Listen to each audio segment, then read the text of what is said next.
How do our minds construct the very thing we live inside of? Time.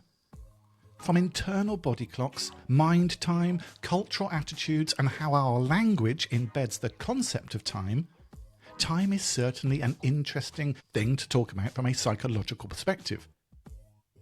With me to discuss the psychology of time is Dr. Richard Gross, author of The Psychology of Time from Routledge Publishing. And also he's the author of the book that anyone who studied psychology would be very used to, because it's been the core textbook on psychology A-level courses in the UK from, well, since before I was at school. The book is Psychology, the Science of Mind and Behaviour. You're going to learn why your brain is always half a second behind you, and yet your experience still feels live and continuous. You'll hear how extreme situations, from car crashes to old age, can make seconds feel like minutes, and why the memory of an event, not maybe the event itself, often stretches time. And you'll also discover why age, culture, and our language can reshape the sense of time, and what that means for how you plan and you live your life. So Richard, thank you so much for joining me. Pleasure. To start with, why is a psychologist interested in the concept of time at all? Well, I suppose that one answer is that psychology is almost defined by its breadth of interest. That it's really the child, if you like, of many parents. One of which is philosophy, and another is physics, and another is mathematics. And if you look at the history of psychology, I think it's perhaps not surprising that somewhere in there will be an interest in time, in the subject of time.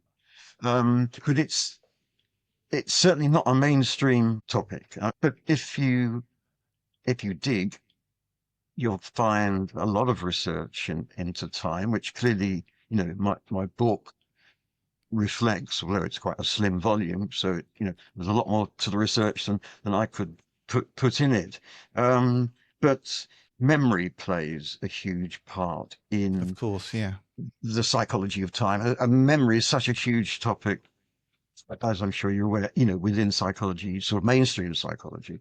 You mentioned philosophy there, and that's interesting because, William James was the founder of, I guess, the science of mind, wanting to move away from introspection into a science and therefore psychology. And you start your book, The Psychology of Time, with William James's idea of that stream of consciousness. Yeah. Could you explain, what did he mean by that?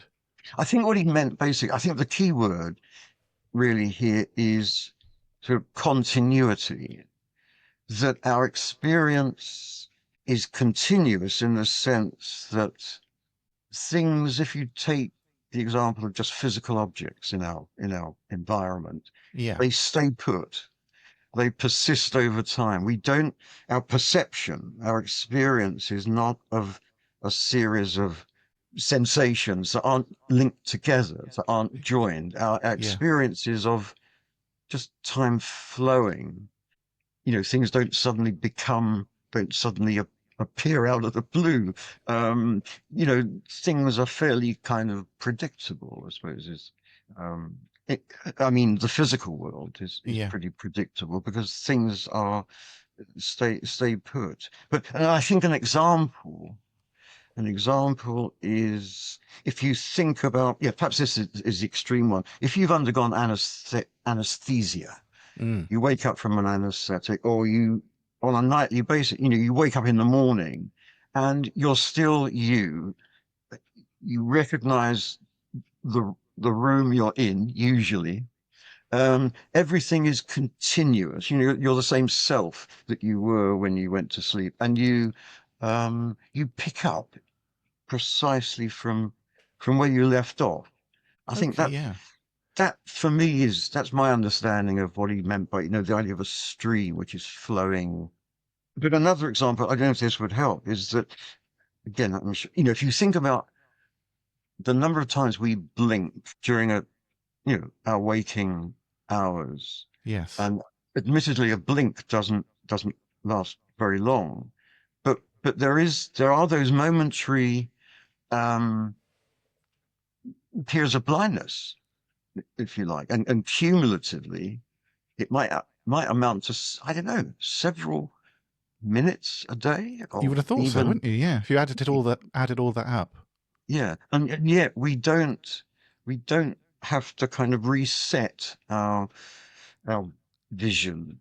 The brain somehow fills in even those momentary periods of blindness, which is perhaps an odd way of putting it, but that's essentially effectively what it is.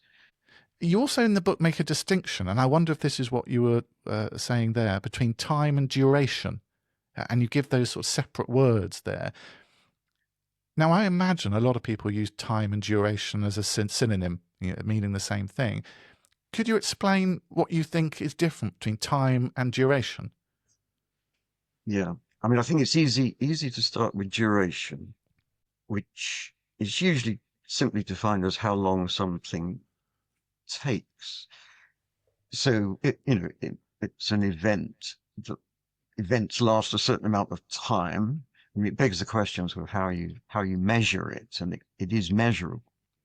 Whether it's actual duration or perceived duration. So that's Mm-hmm. another important distinction that we might well, come back to. We will But definitely get back to that, yeah. so duration is how long something lasts. Okay. But time, one technical definition, is the ordinal succession of events. So it refers to one event preceding another. Yes. And by the same token, obviously, some events coming after Yes. certain other events.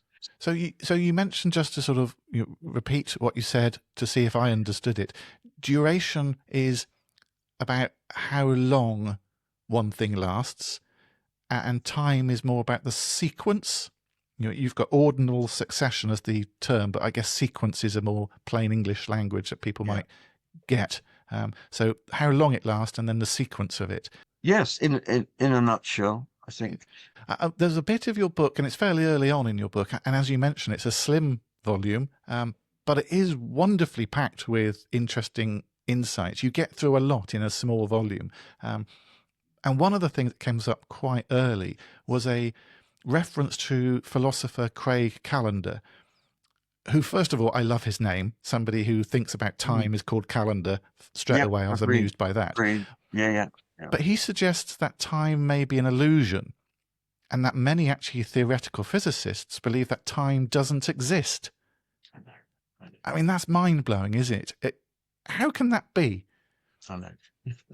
Yeah, I've been grappling with that myself, perhaps inevitably, and I'm sure the greatest minds in physics have. I mean, one thing that occurred to me was, and I put, you might well you might well know more about physics than I do. I don't claim to know much about physics at all, except what I've learnt and put in the book. But it occurred to me that I think it's now widely accepted that amongst physicists that time didn't exist before the Big Bang. Okay. Now, if I'm right in thinking that's common opinion, well, it raises two questions for me. One is, what was going on before the Big Bang in terms of time? We say there was a time before time existed. Now, that is a bit of a contradiction stroke, you know, Yeah, a puzzle, isn't it? it Time is. existed before time existed, Yeah, almost. it's like the word when it's like when somebody says post-apocalyptic. You think, well, if it's an apocalypse, there isn't anything No, afterwards. no, that's right. That's right. The other thing that occurred to me was, well, if there was, if time came into existence with the Big Bang, forgetting what we just talked about, then time is is something. Time is real. Hmm. So aren't physicists who claim that time doesn't exist, aren't they contradicting this this earlier belief, this, fundamental belief, I'd have thought, that time, came into existence with the Big Bang? So let's go back to psychology. Let's go into a more of a comfort zone.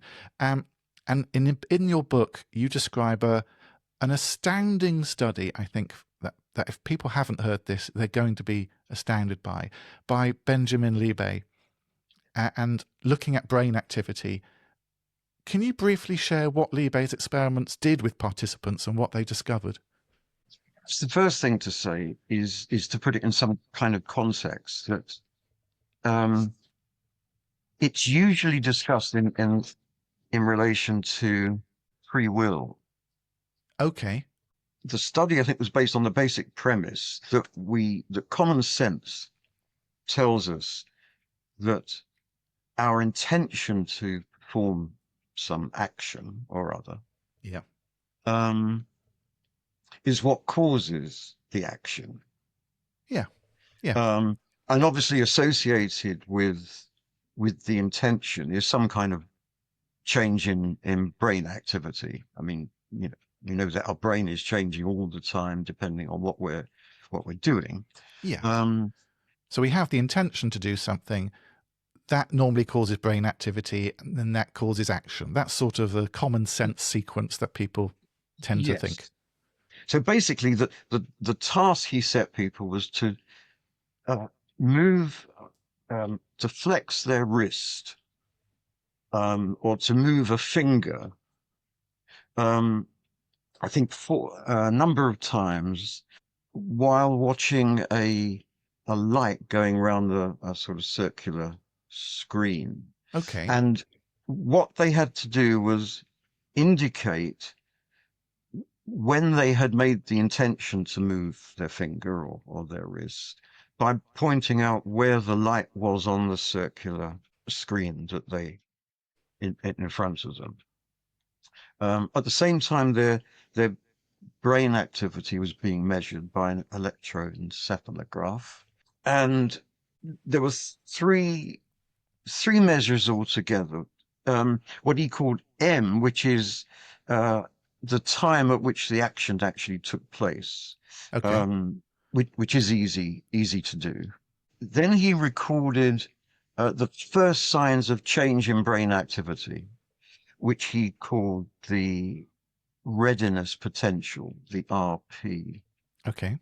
And then the third measure was the point at which the intention had been formed. So that goes back to the light, where the light was at the Spinning on the screen. Yeah. spinning on the screen. So you got three measures. So one is when the actual finger moved, and it was repeated, I think about 40 times altogether. It wasn't a one-off event. Secondly was the first sign of brain activity, the RP, Yeah. readiness potential. And then the third thing was what he called W, which was the point at which the intention to move the finger Yep. was made. And the question is, which came first? Was it the brain activity associated with the intention, or was it the brain activity, the brain changes associated with the readiness potential? Yeah. And consistent with free will, as we'd expect, the uh, W, that is the intention to move, preceded the actual movement of the finger. Yeah, that's what Yeah. you'd expect. The That's what you'd intention expect, comes isn't it? Yeah. before the action by 200 milliseconds, Okay. very short period of time. Yeah. But, and this is the crucial finding really, that the readiness potential, which was activity before any intention was signaled, was Yes. indicated by the participants. The readiness potential occurred another 3 to 500 milliseconds before that.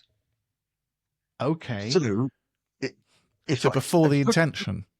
before the intention, so putting all that together, you've got uh, roughly 5 to 700 milliseconds gap between the readiness potential, first signs of change in brain activity, and the Yeah. actual moving the finger. Yeah. That's inconsistent with free will. And that's fantastic, isn't it? In terms of, you know, in a simple summary, that brain readiness potential occurs several hundred milliseconds before people reported deciding to move, Yeah, suggesting that unconscious processes actually are the things that start the action, yeah, not the conscious processes, and therefore the intention. that's And right. therefore, as you keep saying, you free will, who is starting the action? Mm. I mean, that's mind blowing. Yeah, I mean, it was certainly at the time. I think we're talking about early 70s. The research was done originally, I think. It was seen as a kind of major blow to those who believed in free will. Yeah. For the reasons that you've explained, the brain seemed to be in charge almost, rather than the person making the intent, with the Yeah. intention We, of we making the became, decision. we being the conscious we, being made aware of it second. Yes. We talked about Liebig's experiment being a very astonishing, interesting look into free will. But what does it tell us about the psychology of time? My attempt to define time a little while ago in terms of sequence and the ordering of events. And I suppose if we think of, a logical order of Yes. intention, brain change, the common sense view, and then action. That's time in action, Yes. in a And sense, isn't in it? that sequence in Uh, action. yeah, Yeah. So time is a sequence, and the Liebig's experiments show us a sequence, even though it isn't the sequence we make common sense think about. exactly. But if time is a sequence, and Liebe showed us that maybe our common sense feeling about that sequence is incorrect, it is not the order in which we think. When we think about time in more general terms, it flowing in one direction, for instance, could our common sense perception of that also be incorrect? Absolutely. And I think, again, in psychology generally, we, being Western psychologists, must be wary of applying our own views and theories, to all cultures. Yeah. So I'm something we haven't mentioned yet, which I'm surprised we haven't, is the arrow of time. Yes. So, my understanding is that this is actually stems from Newton. And I think this idea of the arrow of time as something kind of fixed and absolute and the same for everybody and in the whole universe. It's a If you just constant. think Yeah. of an arrow pointing to, if you look at it on the page, pointing to the right, so the past would be at the other end of the arrow. In the middle is the present, and then the arrow head kind of indicates the future. Yeah. The app Um, for Newton, I suppose the apple never falls back into the tree. absolutely, absolutely.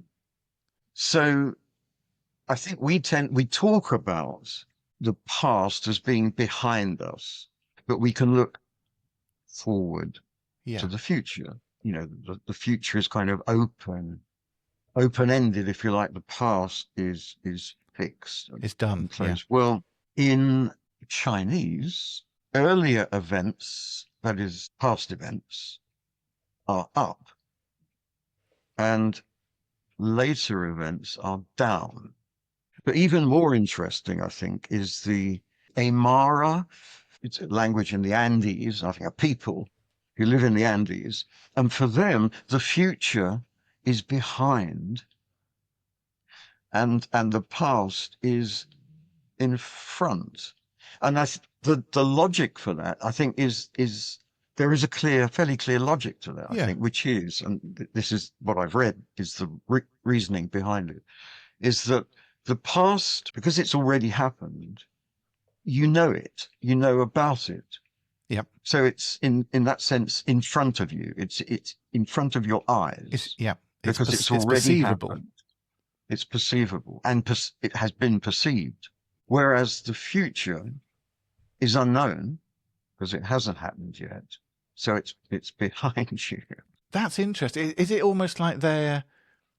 And again, maybe I'm pushing the idea, the metaphor too much, but they're almost walking backwards. They can see what's happened, but they can't see where they're going. That then leads us into, from that different cultural views of the conception of time or the philosophy of time into language, because that's a huge aspect of time, isn't it? We have so many words and phrases that have time just embedded in them. We spend time, we waste time, we invest time, we save time, or you're wasting my time. This new gadget will save you hours. We talk about time in a sort of almost like it's money. All of those words: spend, waste, invest, save. They're all money words, aren't they? Really? Yeah. Yeah. Yeah. How does that, I guess, that metaphor of money and time change how we feel about time? The word that I like to use in these sort of cases is time as a commodity. So I think some cultures are kind of more time driven, and Yes. where time is money, um, kind of literally. I mean, a solicitor will tell you what their rates are. Oh my word, yes. Yeah. Whenever anyone who's bought a house would feel that. Yeah, a half an hour phone call, you get charged Yeah. for it. Yeah. Yeah. So it can assume a kind of literal form, but it's also, and again, some of the examples you gave are less kind of literal, wasting my time or even, spending my time. That's more kind of, it's still money words, but they're not necessarily, but they're more metaphorical in a Yeah. sense, Yeah, because of course. you don't spend time because it's not that sort of a thing. Um, but it makes you think about your life in a sense, and Yeah. including, of course, how much time is left. I mean, that's another one. I'm running out of time, and Yeah. that might be because you've got a deadline to meet, or it could be because you're 76 and your life is literally coming to, or close to I an think end. 76 is quite a far away from it. I'm just going to say that, Richard, to you. Thank you. Yeah, I know. You've got I'm plenty of yeah. time left. Don't worry. We've got to get. We've at least got to get to the end of the podcast. But yeah, for your sake, I hope that's the case. Yeah. But we do see it as a currency, don't we? Time, and not only a currency, but a scarce currency. It's something to avoid being wasted and to use wisely and all of It's these very aspects. precious, yeah. And I think the classic example is when somebody is diagnosed with a terminal illness and they're given a certain amount of time left to live. Um, you know, Classically, you hear them say, I need to make the most of every second, Yeah. every minute that I've got left. And, they go and Do you think people in those situations, their perception of time changes? I think there's a contradiction in a lot of the research on our perception of time, particularly like the speeding up and slowing down of time. Yeah. Sometimes we get the impression from the research, I think, that the more you do, the faster time will go. And sometimes I get the opposite conclusion, that the more you pack in, the more time will slow down. There's a study of people's perception of time during lockdown. And it was a study of 604 people who spent between 14 and 38 days of lockdown during April of 2020. And they were asked to rate the speed of the passage of time per day or per week, depending on how long they'd actually spent in lockdown. Yeah. Summing up the major findings, associated with the slowing down of time, were being over 60, experiencing increased stress, reduced task load, which I think means much less going on, much less to do. Okay, No, yeah. So the life is not as full as it what it was. Yeah, yeah. And then finally, reduced satisfaction with social interaction. So, feeling cut off from other people and so on. So those factors all contributed to a slowing down of time, time dragging. yeah, The factors associated with time speeding up were being under 60, yeah, having increased levels of social interaction, decreased stress, and increased task demands. yes, So yeah, if you kept busy, and obviously so many people, started working from home, so they were still working and perhaps still interacting with their colleagues yeah. and so on, remotely. But that all contributed to a speeding up of time. Does that contradict, I guess, the memory explanation of perceived time or mind time, as you call it in the book? Because studies such as Eagleman's freefall studies, where people fell off a tall platform, I can't remember how tall it was, about 30 meters Yeah. in the air or something, and then had to guess how long it took them to fall, and they always overestimated, didn't they, how long it felt to fall down. So our perception against real was different there. And Yeah. the memory explanation is that intense high pressure or emotional events are encoded with far more detail. So when we replay them back, because it's got more in it, we think it must have therefore taken longer because it's got all of Yes. this in it. So it must have taken longer. Yeah. But the way Yeah. that you said there with actually the less demands, less social interaction, actually time slowed down. My way out of that is simply to say that the two situations are so incredibly different that perhaps we shouldn't try and Equate them both. relate one to the other. The Eagleman study was more like the real life car crash situation where Yeah. something terrible is going to happen, and less like Ogden's study of lockdown. I just want to take a pause in time from the interview with Richard to mention the sponsor of this episode, At My Best, who you'll find at atmybest.com. Now, the At My Best range of psychological tools are used by some of the world's top companies, forward-thinking HR departments, and life coaches to help people make the most of their strengths. Now, they're based on the principles of positive psychology, and I think that you'll find something in the range of the At My Best tools, which you could use personally, as a coach, but especially in your workplace. Now, if you watch Everything's Psychology on YouTube, you may have spotted that the At My Best range of cards are sat on the shelf behind me. Now, I haven't just put these up because At My Best is sponsoring this video. I've been using them for years, which is why I was very happy to feature their products in the podcast. So take some time to hop over to atmybest.com to see the full range and how you can benefit from them in whatever capacity that you work with people.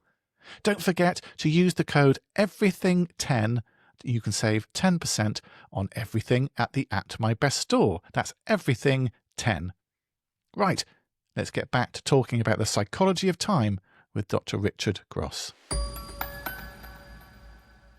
One thing which I don't know if you have a view on, but it is an interesting glitch, I suppose, in the perception of time, is déjà vu.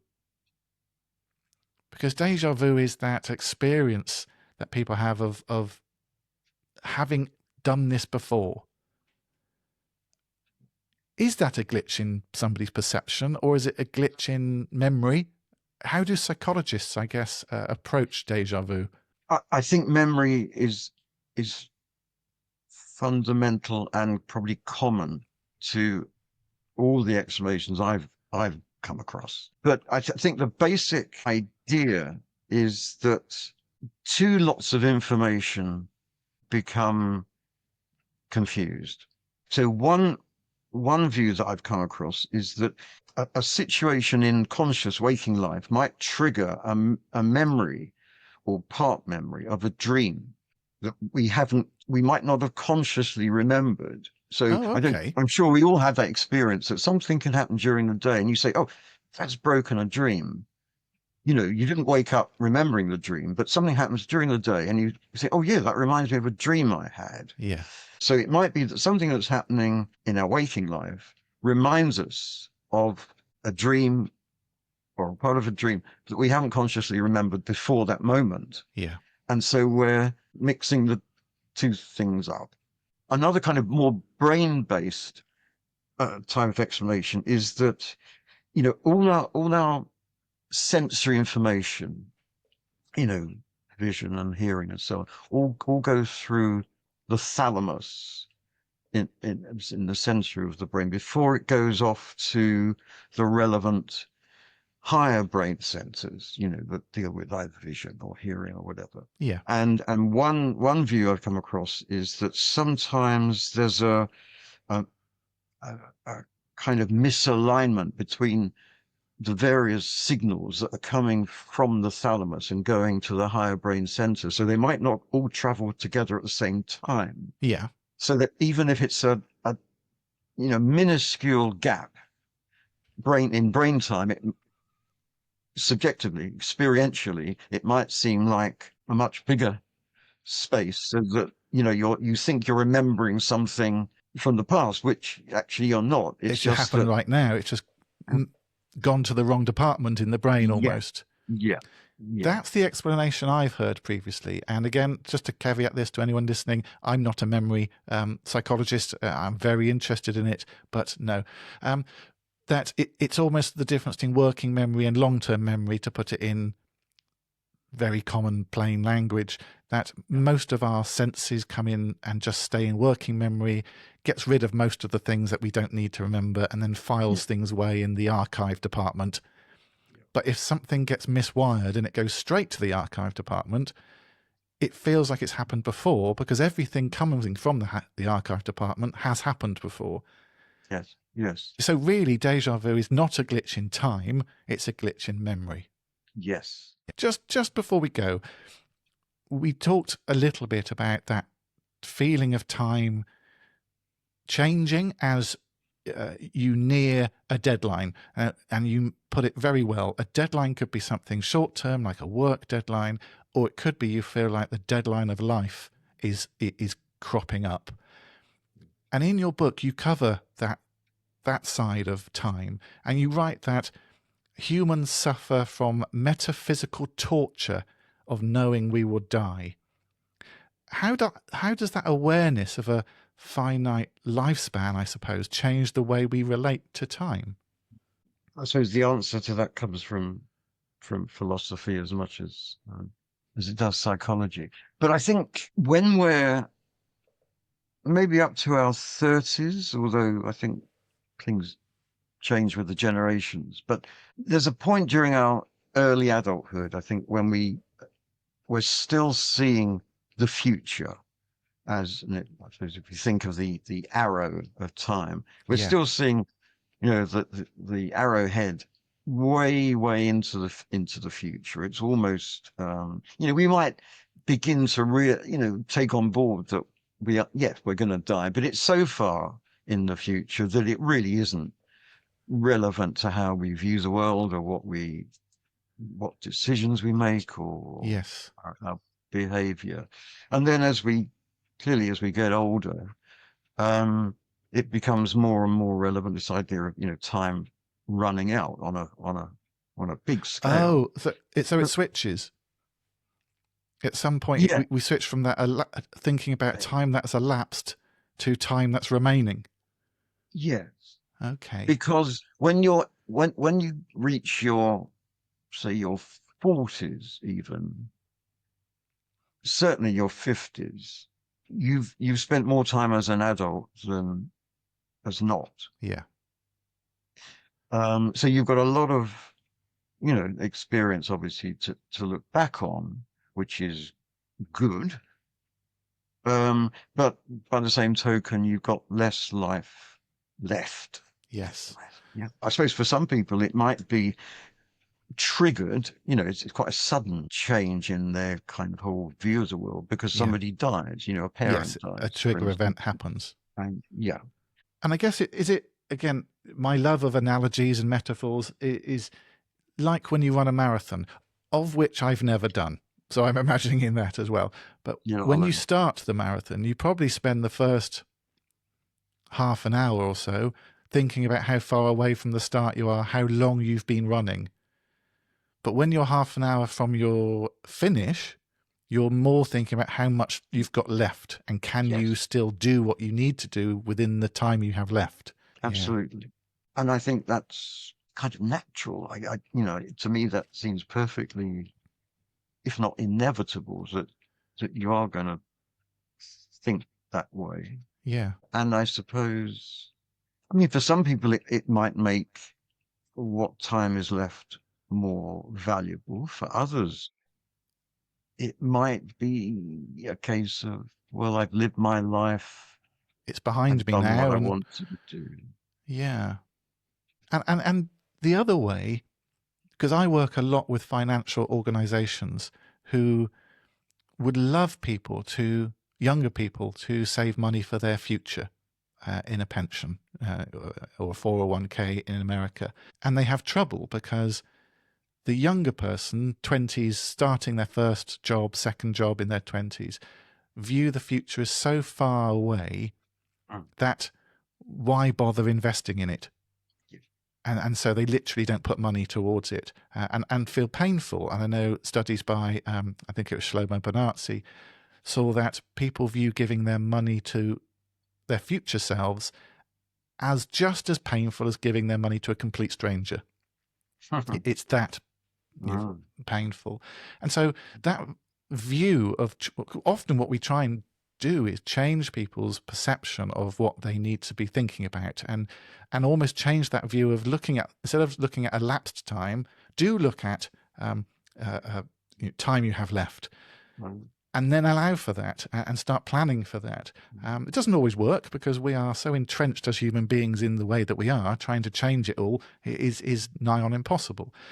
Yes, and it will vary from person to person. I'm sure there are cultural differences too, depending on how much we value the elderly, which I think we clearly don't. But And that will change, I suppose. Well, it will change when people start really living longer. I mean, people are living longer now, from mid-century to now.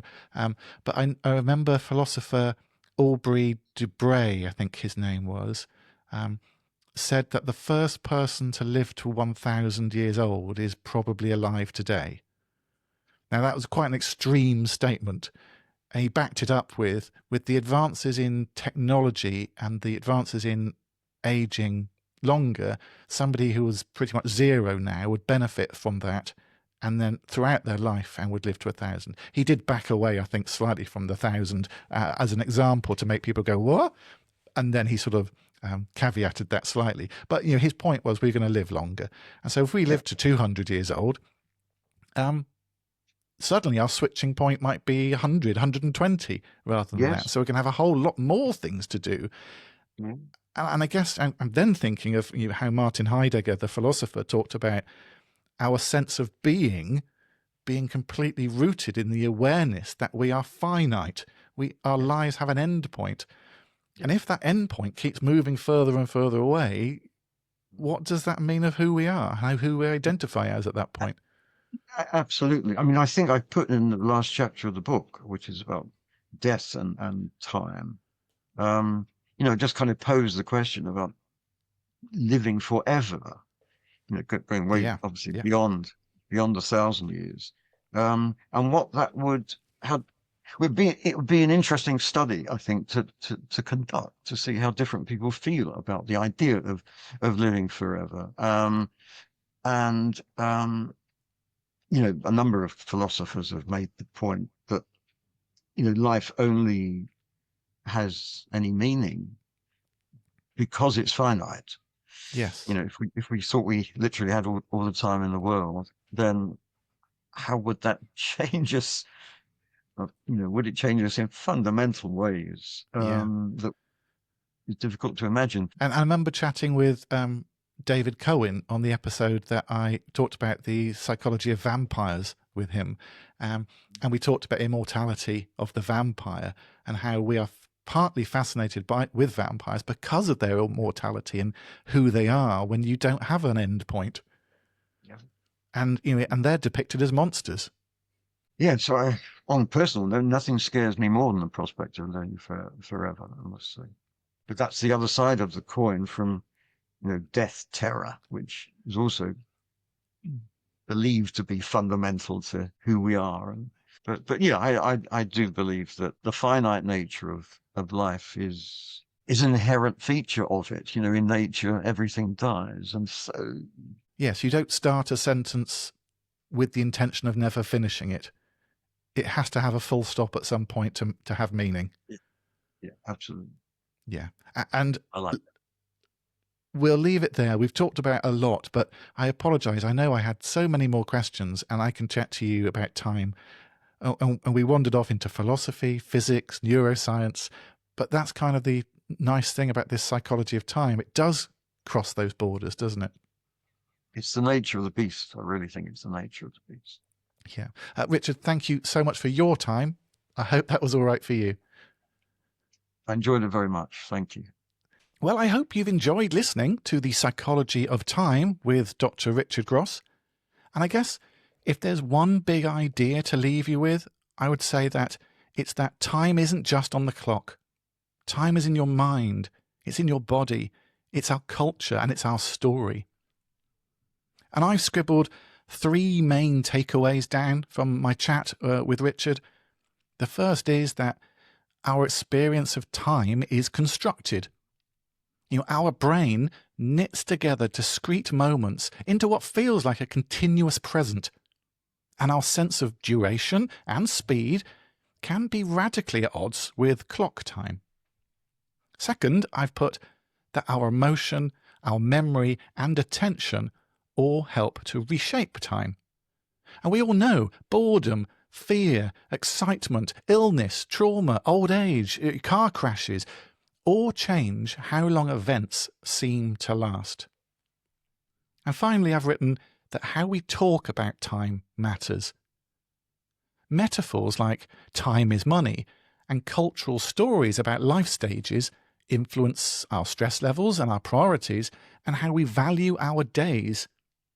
So I guess becoming aware of these stories gives us more freedom to choose how we live our life within the finite time that we have.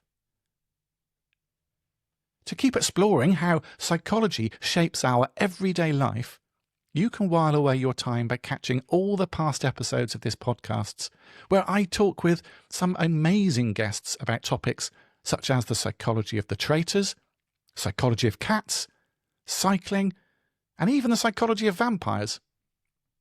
And if you don't want to miss out on some of the extras I put on the social media channels, including bite-sized explainers and some experiments from psychology that you can try yourself, take the time to follow TikTok and Instagram. You can just search for Everything's Psychology on either one of those and you'll find us, or me. In the meantime, thank you for listening right to the end. Please go off and have a look at Richard's book, The Psychology of Time, and a massive thank you to Richard for spending the time with me to chat about his book and wider issues around psychology and even physics and neuroscience as well. I thoroughly enjoyed myself. I hope you did too. See you next time.